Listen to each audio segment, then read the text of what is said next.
ভিন্ডি চাষে বেশি ফলন ও সতেজ ফলের গোপন টিপস। ভিন্ডি চাষে বেশি ফলন আর নরম, সতেজ ফল পেতে চাইলে আজকের এই গুরুত্বপূর্ণ টিপসগুলো মিস করবেন না। প্রথমেই উন্নত ও রোগ সহনশীল জাত বেছে নিন, যেমন আরকা আনামিকা বা পারবানি ক্রান্তি। ভালো বীজ মানেই বেশি ফলন। জমিতে পর্যাপ্ত পচা গোবর সার দিন, আর চারা গজানোর 20 থেকে 25 দিন পর ইউরিয়া টপ ড্রেসিং করুন। প্রতি 10 থেকে 15 দিন অন্তর এনপিকে ঘনিশ সেকেন্ড স্প্রে করলে গাছ দ্রুত বাড়বে এবং বেশি ফুল ধরবে। ফুল ঝরা কমাতে প্রতি লিটার পানিতে 1 গ্রাম বোরন মিশিয়ে স্প্রে করুন।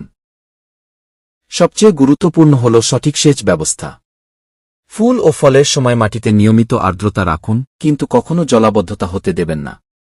আর মনে রাখবেন, 3 থেকে 4 দিন অন্তর ভিন্ডি সংগ্রহ করুন। বেশি বড় হতে দিলে ফল শক্ত ও আঁশযুক্ত হয়ে যায়। এই পদ্ধতি মেনে চললে আপনার ভিন্ডি গাছে ফলন বাড়বে 30 থেকে 40% পর্যন্ত, আর বাজারে পাবেন ভালো দাম। ভিডিওটি ভালো লাগলে শেয়ার করুন, আর কৃষি বিষয়ক আরও টিপস পেতে আমাদের সাথে থাকুন।